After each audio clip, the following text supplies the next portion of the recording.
Ladies and gentlemen, let me open this meeting of the Cumberland Local Planning Panel for the 14th of November 2018. The panel is a panel established under amendments to the Environmental Planning and Assessment Act early in 2018, and I'll start the meeting off by introducing the members of today's panel. My name is Paul Steen, I'm the chair. On my left is Mr. Paul Moulds, community member. On my immediate right is Mr. Lindsay Fletcher, expert member. And on my far right is Ms. Larissa Ozog, expert member. I call upon the members of today's panel to disclose any conflicts of interest they may have in relation to any item on the agenda. Mr. Chair, in relation to the fourth item on the agenda today, I note that Mr. Michael Manty, solicitor, is listed to speak on this item. I occasionally appear on the Liverpool City Planning Panel, which Mr. Manty occasionally chairs. However, I've had no discussions with Mr. Manty in relation to the item, and I'm confident that I can deal with the item objectively and don't feel that I have any actual conflict of interest in the matter. I simply declare a potential perceived conflict. Thank you. Mr. Speaker, sorry, Mr. Chair, I don't know where I think I am today. I know personally the manager of the Asylum Seeker Centre, who is here to registered as a speaker today, having been at forums meetings where she's present. However, I have no relationship with this centre, nor do I provide any services or advice to them. And I'm also very involved through my organisation in supporting asylum seekers, the target group for this proposal in the local Cumberland area. However, I see no reason why I can't deal with the matter objectively. That'll be noted. Well, we'll start on to the agenda for the meeting, and the first item is 19 Auburn Road, Berala. There are a number of persons registered to speak. I don't know in which order you'd like to speak. There's Christine de Guzman, Francis Rush and Stephen Glass. Whoever would like to go first. My name's Stephen Glass. I'll be primarily speaking, but Ms de Guzman and Ms Rush are certainly available to answer questions if required. Thank you, Mr Glass. Can I just check before I commence whether the panel has received some additional information that was submitted to the Council yesterday? There should be two documents. One of them is a letter from Francis Rush at the Asylum Seeker Centre providing some additional information, and one is a submission by Gilbert and Tobin, who were engaged on behalf of the Asylum Seeker Centre. We've got all those documents. And right, thank you very much. This morning. Thank you. Thank you. So I'll take those as read, and I just want to address really what appears to be the central issue here, which is whether or not this development can be properly characterised as a transitional group home.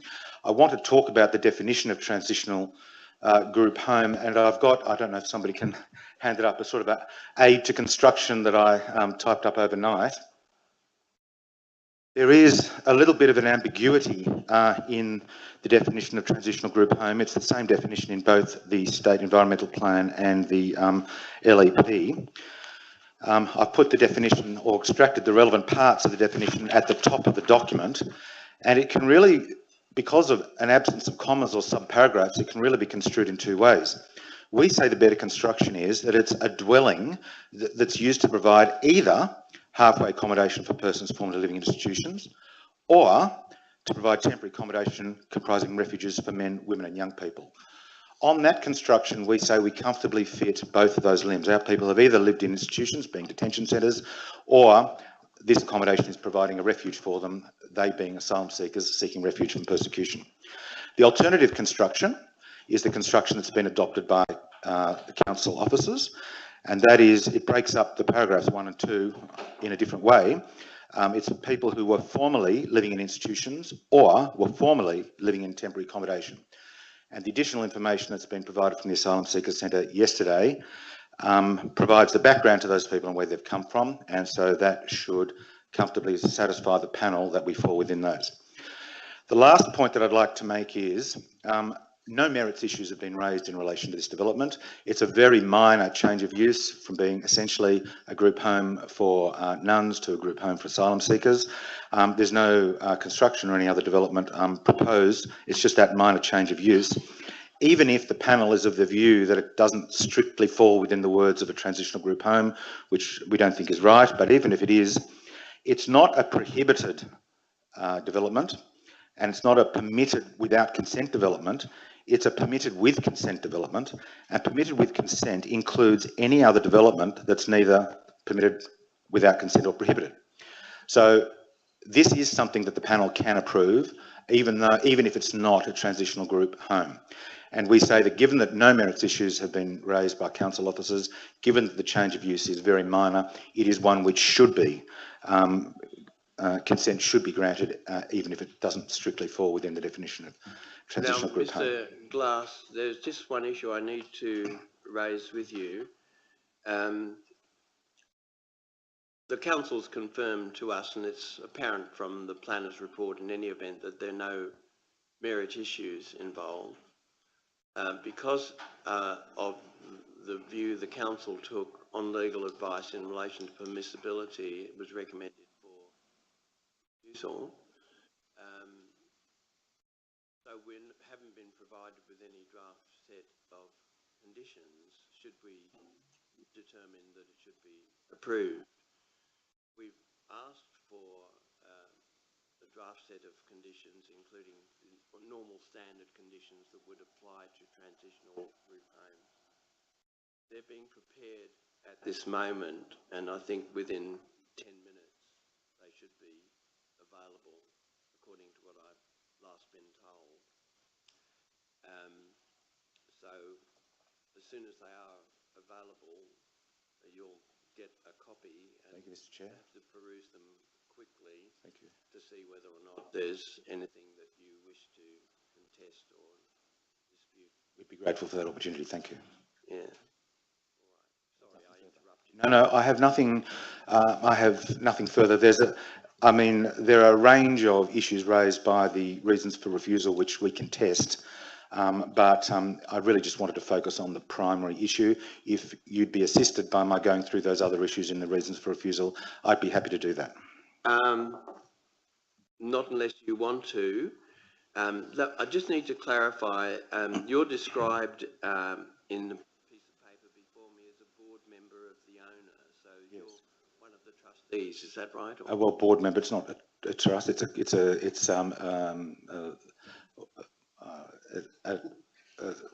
organisation under the New South Wales legislation for non-profit organisations. It's not a corporation exactly, and it's not a trust exactly, but it's a not-for-profit with a board. Right. But the owners of the property are the trustees of the sisters. Oh, correct.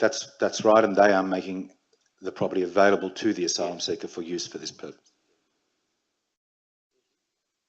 Is there a end date? What's the terms of the arrangement? That is something that I would need one of my colleagues. Thank you. My name is Frances Rush. I'm the CEO of the Asylum Seeker Centre. The term at the moment is for up to 20 years and it's rent-free and they maintain the property. Thank you, Ms. Rush. Are there any other questions of Mr. Clark? Thank you very much. Thank you, Pam. Thank you. So does Ms. Rush or Mr. Guzman want to address us?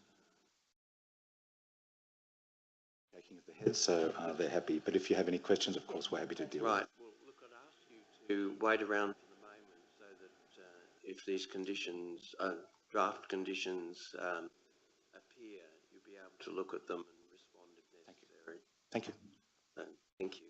So I won't make any formal announcement in relation to this matter at the moment, but move on to the next item and come back to this when. Thank you. So the next item is 67 to 69 Clyde Street, Guildford. Nobody is registered to speak. Does anybody in the chamber wish to speak in relation to this matter?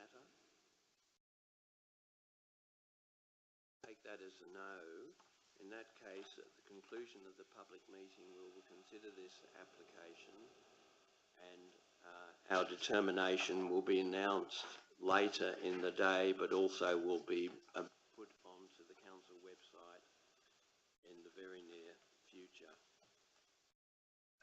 That brings us to the third item on the agenda, which is 45 Mary Street, Marylands. Again, in relation to this matter, there is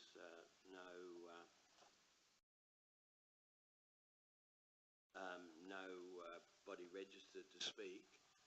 Is there anybody within the chamber who wishes to speak on boarding house proposal at 45 Mary Street, Maryland?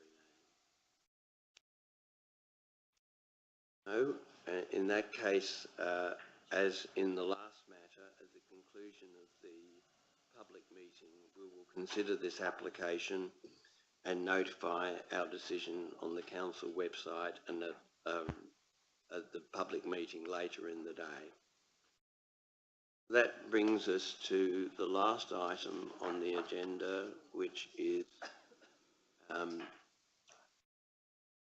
84 to 88 Warren Road, Smithfield, a modification application, and the first speaker I have registered to speak is Ms. Kay Sisme. Would you come forward, please? Thank you. Your name is Kay Sisme. That's correct. And could you give us your address, please? Number 3, Sandra Street, Wood Park. Right. And just so we know, where is that in relation to the laundry? Yes, we're on the northern side, just on the other side of the transitway. I see. Right. Right. In that little cul-de-sac? Yes, we did exactly. have a look there this Exactly. morning to try to see the proximity of those. Yes. Okay, thanks. Yes, Please we're go in the ahead. Thank you very much. I'm here today representing my husband, my daughter, neighbours Chris and Keith Grono, David Harley and his family, and of course myself. An amended report for Konghua Laundry was received by the council on the 25th of July this year, seeking an end to the 7 a.m. to 7 p.m. trial period. However, not one of the local residents received any written notification of the amended application. Therefore, we were not able to put any of our objections forward. If the chance was given for the local residents, we would have strongly approved these longer working hours being approved, especially on Sundays and public holidays. Regardless of any acoustic reports, the noise coming from the laundry the operations of the laundry interferes with our lifestyles. No one wants to hear the constant sound of dryers, washing machines, ironing machines in their homes 365 days of the year. The noise of the laundry operating interfered with our celebrations over Christmas 2017, Easter 2018, and every Sunday and public holiday since the trial period began. The less background noise, the louder the noise is from the laundry. Renzo Tonin report in March 2018 states that there is definite whirring and whooshing during the night. Since the trial period of 7 a.m. to 7 p.m. began, the laundry's employees leave between 4 p.m. and 4:30 p.m. daily. Not once has the laundry been seen to operate until 7 p.m. with all its staff members present. The roller door is closed and the gate is locked by 4:30 on a daily basis. The application states that they require longer working hours due to increased business. However, the working hours of the employees seem to not have increased. The laundry continues to operate overnight with only 1 or 2 people on the site after 4:30 p.m. This has been ongoing since April 2016. I personally have sat outside the laundry at 2 a.m. in the morning waiting to see what actual movements has actually happened, and I have a video of the manager Felix Wan exiting the premises at 6:37 a.m. and not arriving I didn't see him arrive prior to 2 a.m. in the morning. I also have video of him leaving the premises after being there since 2 a.m. at 4:09 a.m. driving a truck out of the premises. In May 2017, I ran the laundry landline at 12:03 a.m. with a female answering, admitting to me that she was actually working at the laundry and in the end putting the manager, Felix Wan, on the line. The residents hear the noise coming from the laundry during the day as they do at night. It deeply concerns us that the council continues not to believe our claims.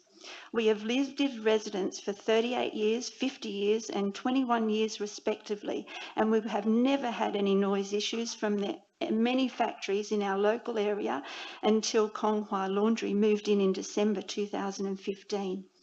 Konghua Laundry has proven themselves to be habitual rule breakers, receiving 4 penalties since January 2017. On each of these occasions, I was the person responsible for alerting the council. Konghua Laundry has been caught on several other occasions working outside their consent. However, the Compliance Department has chosen not to issue further penalty notices. The council was aware that the laundry was operating outside of their consent on Saturday, Sunday, public holidays, and had the opportunity to penalise them on 36 Saturdays, 37 Sundays and 8 public holidays. The council is guilty of not demanding that the laundry operate within their consent hours. Inspector Darren Bell advised Felix Wan that if he did not stop outside his consent hours, he'll be taken to court. Mr. Wan's reply was, "Take me to court, I can't stop working, I have to contract to fulfil for Qantas." This proves that Mr. Wan will operate his business when he chooses in total disregard of any local laws. Any energy reports should be found inconclusive as equipment at the laundry is also operated by gas. An overnight water usage taken over 1 week was sent to council showing up to 60,000 litres of water being used overnight. Once the laundry was made aware of this report, a perspex box was built around the water meter so no one could read or see the water meter without a key. Mr. Fred Halab was given a key to open the roller door at Konghua Laundry at any time of night. He would not be able to gain complete access to the premises if the gate is locked and he wasn't given a key to the outside gate. Before he could open the roller door, he had to ring Mr. Wan to obtain a security code. Obviously, this would alert Mr. Wan of Mr. Halab's presence and the machinery in the laundry could be turned off in a matter of seconds. Mr. Halab invited me along with him in this fruitless exercise. However, I never took up the invitation as it was wrong of him to put me in such a dangerous situation. The council is satisfied that there is no potential noise impact on the residents. However, Michael Randall from the Environmental Health Department was shocked to hear how loud the laundry was from when he stood in my upstairs bedrooms. In regards to no complaints since May 2018, this is definitely not the case. I had a meeting with Stuart Nunn, Brad Ferguson and Michael Randall on the 21st of May 2018. Michael Randall came to my residence on the 28th of June 2018 and I played him a video taken late at night where he agreed that the sound on the video was like a dryer with maybe a coin or something clanging around and around. Unfortunately, I'm still waiting to be contacted by Brad Ferguson to arrange for a compliance officer to come to my residence late at night to hear the noise for themselves, as this has not been done since the complaints about the laundry started in May 2016. I have written emails to the Mayor, Greg Cummins, Councillor Grosgrove, and my neighbours Chris and Keith Grono have been in contact with Member of Parliament Chris Bowen about the laundry consistently working outside of its consented hours. They have tried on our behalf to resolve this ongoing matter, but unfortunately, they also have had no success. Why would any of us go to these lengths if the laundry was not operating outside its consent hours? It has taken a lot of our time and energy over the past 2 years. I have given Compliance Department a USB containing over 300 videos and photos proving that noise is coming from Konghua Laundry and they are operating outside their consent hours. I have also provided a statutory declaration in July 2017. We have asked the council to let us know where the noise is coming from if they believe it is not coming from the laundry. To date, they have not been able to supply us with any other satisfactory explanation of the continual noise heard throughout the night. As the laundry has proven to be habitual rule breakers, we are very concerned about allowing them access to the premises from 4 a.m. to 7 p.m, 365 days of the year. Cumberland Council continues to reward Kongwa Laundry regardless of their consistent proven bad behaviour at the expense of the local residents' lifestyles. If it is necessary for the Kongwa Laundry to virtually operate 24 hours a day, 365 days of the year, then they should move to a more appropriate location so the local residents can once again live in peace and quiet. Please, we implore you to deny the premises at 84 to 88 Warren Road, Smithfield, to operate 4 a.m. to 7 p.m, 365 days of the year, and revert to no work on Sundays or public holidays. We want to live our lives again in peace and go back to the lifestyle that we had prior to December 2015, when Konghua moved into our neighbourhood. Thank you for listening to our concerns. There's a lot more that I could say on this matter, and you're very welcome to listen or to watch any of the videos that I have recorded. Thank you. Can I just mention one thing? The application that is before us today does not seek to change the hours of operation of the laundry. Those hours were set by the Land and Environment Court On a trial basis. in September 2017 with a 12-month trial period. Yes. So the application before us today is to do, as I understand it, seek to do two things. One is to note that the trial period has ended, and the second thing is to seek up to 3 deliveries outside those hours, 2 departing the site between 4 a.m. and 7 p.m. on any day of the week, and 1 delivery vehicle entering the site between 4 p.m. and 7 p.m. on any Sunday or public holiday. That's the application that is before us. That is the only application that we have to deal with today. So we can't go back and undo the hours of operation that were permitted by the Land and Environment Court. But we it have was no on jurisdiction wasn't to it do on a, that. excuse me, but wasn't it on a trial period only? It states a trial period, Trial period of 12 and months. then we're allowed to put in our objections. We didn't get a chance to put in our objections But because what we was, weren't. sorry, what I don't quite understand, particularly from what you've had to tell us, is during that 12-month trial period, did you make any formal objections to the council? Yes. Well, it doesn't appear from I've been in papers constant before us. contact with Quasim Malik from the Compliance Department, Fred Hallett from the Compliance Department, Brad Ferguson from the Compliance Department. They are fully aware that we don't want the laundry to operate on a Sunday or a public holiday. Yes, but I'm talking about complaints, not. They obviously are aware of your desires and your views. Yes. And I understand that too. Okay, I would ring the after hours line every night. Then I was asked, please don't ring the after hours line every night, because it actually, the call goes through to the inspectors. If it's 1 o'clock in the morning, we wake the inspectors up. So I was asked, please send an email to Quasim Malik, which I was doing every night instead of ringing the after hours line. Then I was asked by Brad Ferguson to please not do that any longer, because I was waking Mr. Quasim up late at night. All right. they're fully aware it's an ongoing issue. Oh, I've no doubt about that. And that's clear from the report before us too. Yes. Yeah. Yes.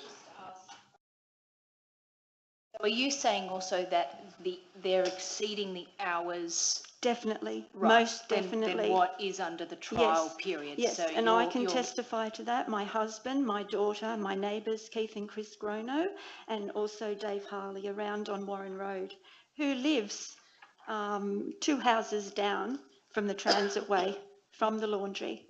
And can I just ask you, when is it most active? Like when we went this morning to view it, Yes. and it seemed fairly quiet, but Yes, that's obviously yes. a very short period It's of time. quite So, quiet during the day, to be honest with you. right. Except for Sundays and public. But during the day, you don't really hear it as much. It's at night when it goes. It can start sometimes at 9 o'clock at night, sometimes at midnight at night, and it'll go till 4 in the morning. My neighbour sat on my veranda on Chris Grono on Monday, and she said, "Oh, did you hear the laundry this morning at 4:30?" You know, and we know the noise from the laundry when it's operating in the day. It's the same noise that we are hearing overnight. And the compliance officers or the inspectors continually say to us, "We can't get in there, the gates are locked." So it looks like it's all closed up. It closes up in between 4 p.m. and 4:30 p.m. on a daily basis. Their staff goes home. They have 30 odd staff that leave that time. They don't stay open till 7 p.m. every night. Okay. Thank you. Thanks. Thank you. I'm sorry, there's another Oh, question I here. apologise. Just one other question, just to clarify the distinction between the truck movements that they're seeking outside the hours approved, the operational noise from the laundry. I understand your concern about the operational noise being Yes. outside the period stipulated in the trial. Are the movements of trucks noticeable? Or is it the operational noise that's the problem? It's mainly the operational noise. You can hear, virtually you can't hear the trucks when they are actually going forward, but yes, you do hear them when they are reversing back into the laundry. And Dave Harley That's the reversing beepers yes, from the yeah, truck? definitely. And Dave Harley's the one that's got the problem with that. The one in Warren Road. The Sorry. gentleman in Warren Road, because he lives very close to there, so he obviously hears it more than what we do in Sandra Street. Right. It echoes, the noise goes up and over and everything, but we do hear the noise of, I assume it's a forklift inside as well. Okay, so I take it that if they were complying with the approved hours as per the court determination, that's not your preferred situation because you don't want them to operate on Sundays and public We holidays. prefer Leaving that not aside, Saturday and Sunday because it just interferes Understand with that. us. But your main concern is the nighttime I would have operation. to say our main concern is the night time. I wouldn't be standing here before you today Sure. if that was not happening. Thank you very much. Thank you very much. Mr. Michael Manty.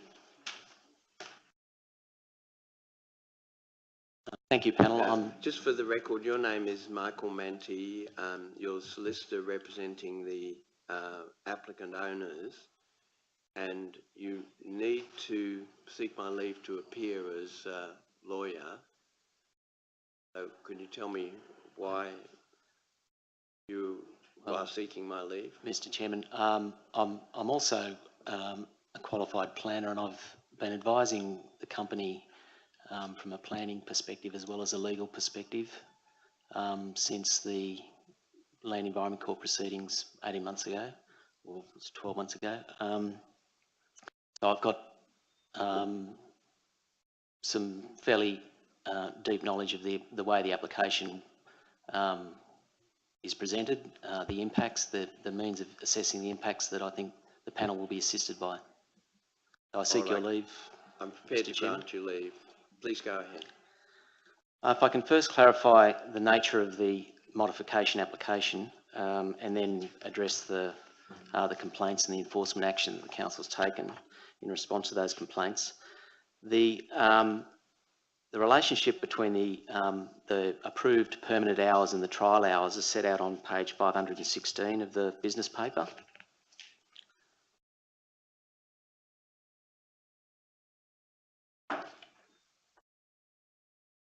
And on that page, that's an extract from the planning report that was submitted with the section, with the modification application, and you'll see there that it reprints the condition 20 of the current consent as it currently exists. The permanent approved hours of operation are set out in the first part of condition 20, which is Monday to Friday 7 a.m. to 4 p.m, Saturday 8 a.m. to 12 p.m, and no work on Saturdays or public holidays. The trial period hours are then set out, which are 7 a.m. to 7 p.m, and Monday to Saturday, and 9 a.m. to 4 p.m. on Sundays or public holidays. So essentially the difference between the permanent and the trial is an extra 3 hours on Monday to Friday, that is between 4 p.m. and 7 p.m, an extra 7 hours on Saturday at the back end of the day between 12 p.m. and 7 p.m, also a later start on Saturday for the permanent hours. The application is to obviously revert the permanent approved, the trial period hours to become the permanent approved hours. In relation to the truck movements, the second aspect of the modification application, which is the truck movements, they are not the nature of the movements as described in the report are that 2 vehicles which will be returning from Sydney Airport with dirty linen will, one vehicle that is returning from Sydney Airport with dirty linen will arrive at the site on a Sunday afternoon between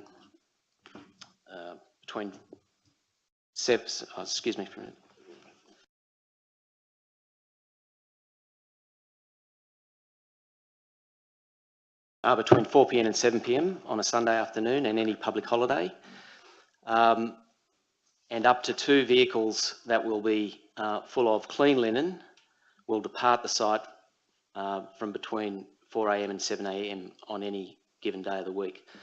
There's no other activities that are associated with the operation of the laundry that will occur as a result of those movements. The purpose of the movement is to just allow the truck to be parked inside the laundry compound, and also to let them leave during the weekday. And it's purely from an operational point of view because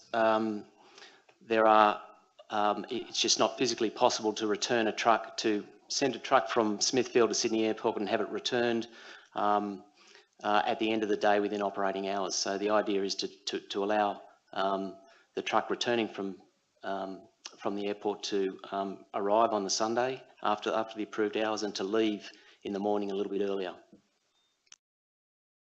In relation to the complaints, yes, there has been enforcement action taken by the council against Kongwa for breaches of development consent, of the development consent. I'm told that the 4 penalty notices that were issued to Kongwa, 3 of them were during the construction period in 2016, not when the laundry was operating, and the other one, the 4th one, was issued earlier this year as a result of a vehicle leaving the site before 7 a.m. That was before this modification application was lodged.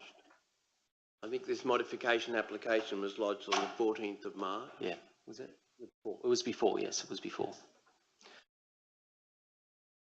I might add, I've got Mr. Wan here, who's the operator of the laundry, and he's available to answer questions if need be. The enforcement action that the council has taken in response to the objections or complaints is set out on page 487 of the business paper. and I'd encourage the panel to read that. What page? 487. Yes. Council officers have undertaken overnight surveillance of the laundry in September 2017, December 2017 and June 2018, and no operational noise from the laundry was heard during those surveillance operations. Kongwa has provided council with its energy usage data for covering a period of 3 months during which the laundry was operating, and council officers are satisfied that that usage data, which I assume shows energy usage on a per hour basis, demonstrates that the plant has not been operating in the evening and in the night periods. Additionally, the owners have given council officers permission to enter the site outside of hours so that they can actually get into the yard and get up close to the building to see whether there is any noise coming from inside the building. That offer is still open if the council officers still believe that there's some issue arising from the operation of the laundry overnight. My instructions are that the laundry does not operate overnight. I can't explain what the noise is that the neighbours are hearing, but what I can say is that it's a light industrial area. There are other industrial uses in the locality. It's next to the Cumberland Highway, which generates noise.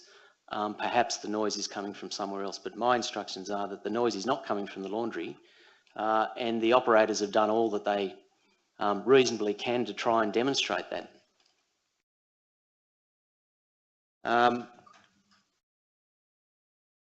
Other than that, I haven't got a great deal to add to the council officer's assessment other than to say that the applicant supports the recommendation for approval. The noise impacts have been properly assessed by the council officers and the applicant's experts, and both of whom consider that the potential noise impacts from this development comply with the industrial noise policy. Other than that, we support the recommendation and encourage the council to accept it, the panel to accept it. Mr. Wan's here if the panel has any questions about technical questions about the operation. Otherwise, I might be able to assist. Thank you, Mr. Manti. In the business papers at page 488, there's a statement made that no complaints have been substantiated since November 2017. Is that correct on your understanding? Or I know you mentioned that the last penalty notice was received early in 2018.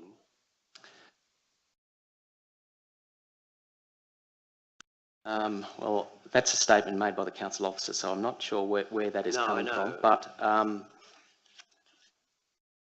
exception to that statement would be the penalty notice that was issued earlier this year, because I don't know whether... You know when it related to, so what date? It related to, as I said, in early 2018, prior to March, between January and March 2018. But what it was for, the breach that the notice was issued for, was a driver in a vehicle leaving the site prior to 7 a.m. Right. Between 6 a.m. and 7 a.m. Right.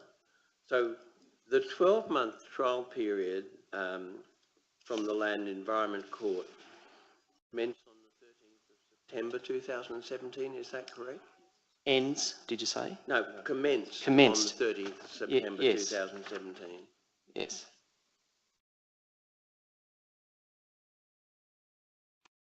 In that period between the 13th of September 2017 and 13th of September 2018, so far as you know, and please correct me if I'm wrong, I don't want to make a mistake on this, there was the one penalty notice that you've referred to early in 2018 relating to the truck out of hours. Is that correct? That's correct.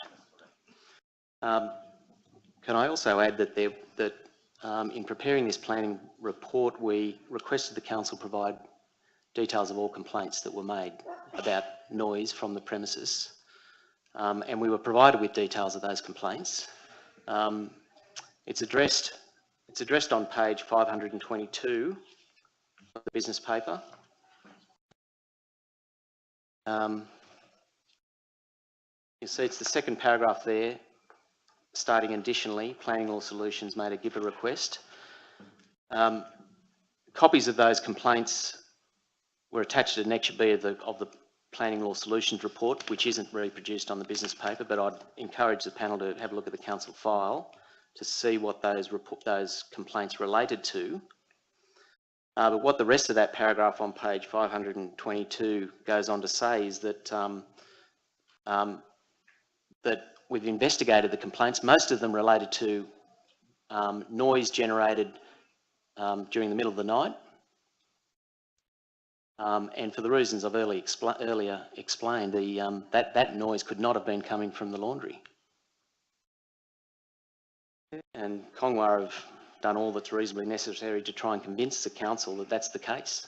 And it appears the council officers agree now that it's not coming from the laundry.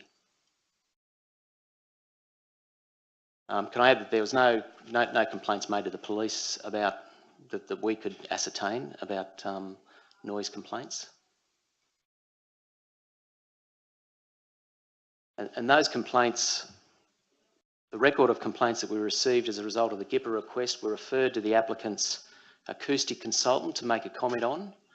And the advice back from the acoustic consultant was that they could not relate to the laundry if the laundry wasn't operating during those periods.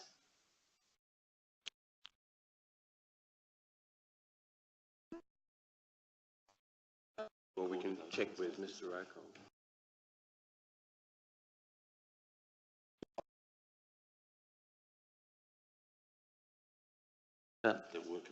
If I can assist, the statement is there were no substantiated complaints. Yes. It wasn't there was no complaints, there was no substantiated complaints. Right. So yes, there were complaints, but the council officers investigated them and were happy that they weren't substantiated.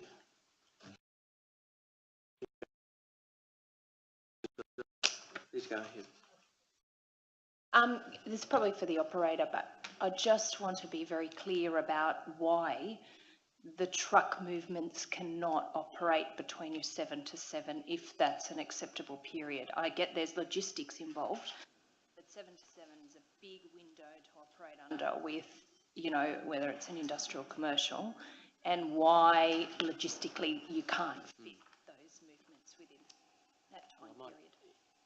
If I can give you my explanation first, and then if it's not good enough, I'll get Mr. Wan. But the turnaround time from a truck leaving the laundry to go to the airport to come and either deliver laundry or pick up dirty laundry and come back is anywhere between an hour and a half and 2.5 hours, depending on traffic.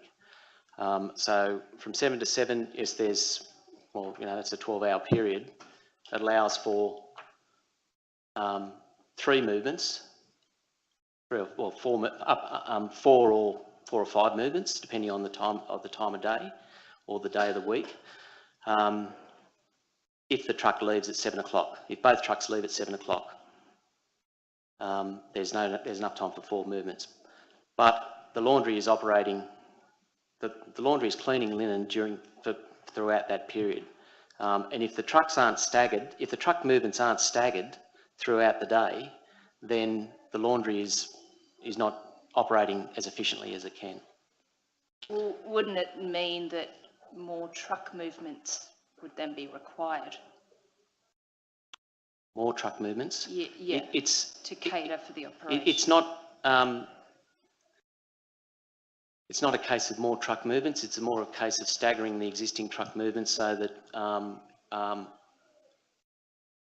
a truck leaves earlier so that it can get back shortly after 7 o'clock when the laundry opens operations. So that then... So you're saying there's no additional truck movements, it's the times of the truck movements that yes. is the issue? I might just get Mr. Wan to come up and Yeah. explain it from an operational point of view. Yeah. Now, your name is Felix Swan. Felix, yeah, You're the Felix Swan, owner yeah. operator of. I'm the manager for the factory. Yes, yes. Yes, as you know, our operation hour is 7 to 7, Monday to Saturday. So between Monday to Saturday, all our truck will come back before 7. It's very weird if the truck cannot come back with after 7. Only we are apply for this is for the Sunday and the public holiday. Right. Because so, we operate hour until 4 o'clock. Right. So Monday. So if the truck come back like 5 or 6, then Yes. they still allowed to come in the yard to park the truck and let the driver go home. Correct. And So that's from it. Monday to Friday, you can operate within 7 a.m. to 7 p.m. with your Monday, truck movements. Monday to Saturday, our operation hour is 7 to 7. Yes. Yeah, so most of the time, Yes. I can say like 98%, 99%, the truck will come back before 7. Right. Yeah, so it's- it won't be any problem. Okay. Yeah. Okay. And another issue, I suppose, for the panel to consider and whether we think it's acceptable is whether we can trial your truck movement operate, that part of the application relating to the truck movements Yeah, yeah. to be yeah. similar as to what the court thought with the hours, of whether it's acceptable to trial it to see how you operate. Okay, yeah. At the moment, actually, because we don't allow to have those truck movements. So what I'm doing in the meantime, at the moment, my truck is parking outside in the public area. So I want to move the truck back into the factory for the safety and security reason. Right, okay. Yeah. Okay. So that's the only But- that's the only thing we want to do. Yeah, but you've obviously exceeded the controls because you've had a penalty notice against. So you're operating not Yeah, quite within the controls at the moment. The last penalty is one of my driver is he didn't. We got 3 drivers, but he didn't realize like he cannot come into the yard to pick And up the was truck, that- but he did. Was yeah. that at the beginning of the year? You said early 2018. Yeah, that was the fine we received from the council, Yes. but that notice doesn't relate to like at that time. Maybe it happened was the last year. Sometime late in 2017. Yes, correct. And then the notice was sent after a few months, you know. Right. Yeah, and they said the rangers. Well, we can check on that. Yeah, and then the driver come into the yard to pick up the truck and then drive out. Right. Yeah.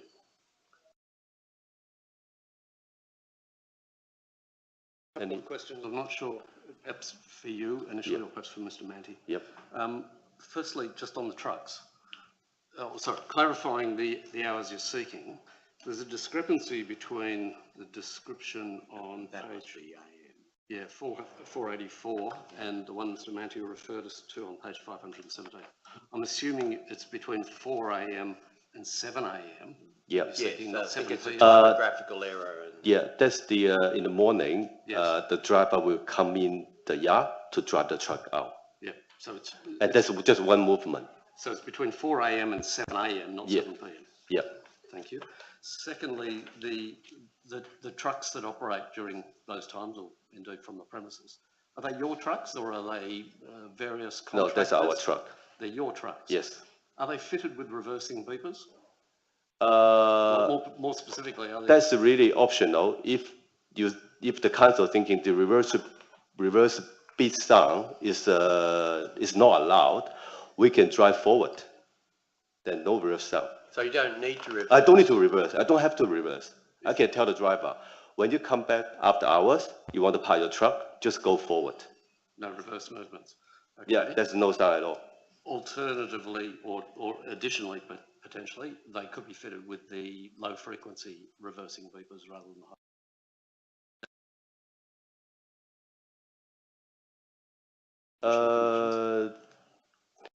It could be just like makes us more not convenience. Yeah, but if we can reverse, that'll be more easy for us. And also our aquatic report shows all the truck reverse testing report was attached for both truck. As part of the acoustic report submitted? Yeah, aquatic report, yes, the additional one we did for this amendment. Okay, thank you. No further questions. I noticed that it wasn't raised by the objector today, but some of the letters to council referred to breaches that involved shipping containers being dropped off between 5 to 5:30 a.m. in the morning. This is not true. Not true. Never happened. Okay. Dropping a container 5 a.m. Okay. And the issue that was raised by some objectors in their letters around the industrial skip bins being emptied by Cleanaway at 5 to 5:30 a.m. This part, the Cleanaway, that's the rubbish company. Yes. They pick up the rubbish bin in the public area, Warren Road. There's nothing I can control. That's between council and Cleanaway. Okay. Thank you. I'm assuming it's a private contractor. Private contractor, but operation. they are not collecting rubbish from us only. They're collecting the whole industrial area. Which day coming, what time they coming, and then which spot they are collecting rubbish, that's not in my premises. It's on the Warren Road. So what should I do? Yeah, have you not spoken with them about alternate times if that's the complaint? No, I mean, they are collecting the whole industrial area, and then They when I can't- asking them about the time, they said even they can't control the driver what time they're coming. Presumably they could schedule it so that the central parts of the industrial area, those So furthest away from residents. So that will be the Cumberland Council and the Cleanaway's relationship, right? Responsibility, not me. All right. Thank you, Mr. Wong. Yep. Now, does anybody want to ask any more questions of Mr. Manti, because we didn't necessarily have the opportunity? Is there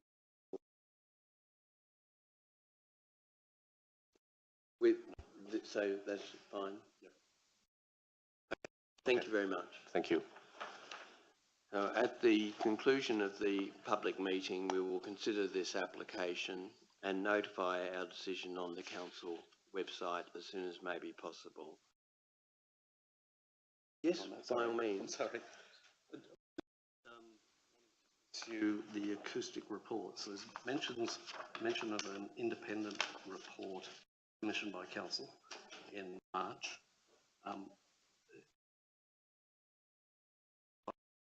Is that the Renzo Tonin report that I think? Yeah, we can have all of that information. Sorry, through you, Mr. Chair, we can have all of that information available for review, certainly, yes. Good, thank you. Thank you. Now, have the draft conditions been produced in relation to the first matter, Auburn Road? They have, Mr. Chair. We have those available electronically. If you'd like to view those. I think the most important people to look at them are the applicant. Okay. How can you arrange that? We'll get now? a copy of those printed now and we'll provide them to the applicant. We can adjourn for 5 minutes so that they can have the opportunity to look at them and come back and resume the public meeting once they've had that opportunity. Would that be all right with you? We'll just have those printed right now and we'll furnish them to the applicant. Right. Well, we'll adjourn for a very short time to allow both parties to look at those drafts.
Mr. Glass, so tell us any issues you have with any of these. Thank you, Mr. Chair, and suggested thank you for the conditions. opportunity of having, being able to read these. We're happy to say we have no difficulties with any of these conditions, and if the consent was granted on these conditions, we'd be satisfied with that. I'm going to just ask you a question about one aspect of the application. I understood Yes. from the application and the plan of management that not actually going to have any people with disabilities in this centre, that they will be catered in more appropriate That is accommodation. true, Mr. Chair, but if the council requires us to comply and install ramps and stuff, Well, you have to we're happy comply go- with the Commonwealth Act anyway. Exactly. And it applies to the whole of Australia. Exactly. Exactly. There was one thing that we thought was, in looking at these quickly, in condition 13, it talks about the use of the outbuilding for meetings should be restricted between the hours of 9 till 5, Monday to Friday. I thought that was a bit restrictive. Thank you. We can work with that. It really is a way of just providing support to the people in the property. Yes. If we had to exchange information, or it's away from the house, but if it needs to be 9 to 5, Monday to Friday, we can keep that. Well, we'll have a look at that. All right. Thank you.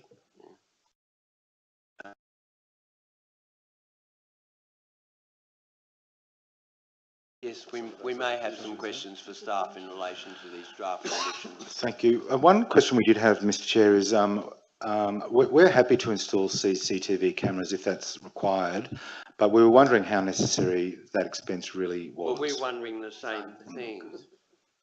But, At the other property, we don't have them. right. The other group home we operate. Well, how many people in that other property at I think Maribel? up maximum 20, I think. 22. 22. So it's more than this, which is 12. Correct. But there are 4 units in the other property. I see. Thank you. Look, we'll take aboard what you've said about that, and we'll look at it and decide what to do. Thank you, Mr. Chair. All right. Is there any further questions of Mr. Glass or Ms. Rush? Thank you for waiting. Sorry you had to wait so long. We're very grateful. Thank you. So at the conclusion of the public meeting, which will be in a few minutes' time, we will consider this and all of the other applications on the and notified our decision on the council website. We will reconvene the public meeting, but I don't suggest that you wait around, because it could be 2 hours, 3 hours time. We've got to consider all the other applications besides this application. But we'll do that. So there will be a recording of the announcement of the decision on this matter, as well as the other matters, later in the day. All right? Thank you. Thank you. All right. Thank you very much. Thanks. We'll close the public meeting at 12:45.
Ladies and gentlemen, public meeting is reconvened at 2:36 p.m. I will report on the decisions taken by the panel in relation to each item on the agenda. First application concerned a change of use of premises at 19 Auburn Road, Berala, and this was approved subject to conditions. Reasons were given for the approval, including the panel's view that the proposed use is permissible use with consent.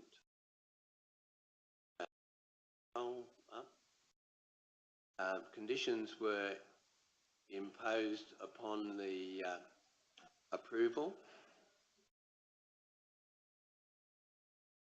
and the panel was of the opinion, as I've said, that the proposed use was permissible. The panel was also of the view that there were no merit issues affecting the occupation of the premises for the proposed use, as was referred to in the assessment report and from the panel's own inspection. The panel is satisfied that there was a local need for such a facility, and that the provision of such a facility is in the public interest. In coming to its decision, the panel also took into account the concerns raised by a petition received by the council during the notification period, but came to the conclusion that these concerns did not warrant refusal. Move on to the second item, which concerns a affordable rental housing proposal at 67 to 69 Clyde Street, Guildford. This application was refused largely for the reasons recommended by the council officer's report, subject to some amendments made by the panel. The reasons for refusal are there to be read, and I won't repeat them. The third application concerned a boarding house at 45 Mary Street, Marylands, and the panel approved of this application subject to a small number of amendments that are set out in condition 13. The panel was of the view that this application should be approved, and if you just move up, and endorse the planning officer's report, and as I've said, made some modifications to improve the landscaping of the site. The panel also noted that the proposal was generally compliant with all of council's requirements, except in one respect, and that was the number of driveways control in the DCP, and the panel concurred with the council officer's report that it was acceptable. The panel also was satisfied that the issues raised in the petition concerning this application did not warrant refusal. Move on to the last matter, which is an application for modification of a consent relating to a laundry at 84 to 88 Warren Road, Smithfield. The application for modification sought two things. One was the elimination of the trial period of relating to extended hours of operations made by the Land and Environment Court in September 2017, Second part of the modification related to 3 additional track movements out of the hours. The panel came to the view that at this point of time, the trial period should not be eliminated, but should continue for a period expiring on the 13th of September 2019, which would be a 2-year trial period from when it was originally imposed, in order to permit the monitoring and assessment of the noise impact of the premises on adjoining neighbours, as well as the noise impact of the additional truck movements permitted outside the operating hours. In this respect, the panel imposed additional condition 20 capital B in order to minimise the noise impact on nearby properties of the trucks operating outside normal operating hours. At the end of the public meeting, which I now close at 2:42. Okay? Sound effects.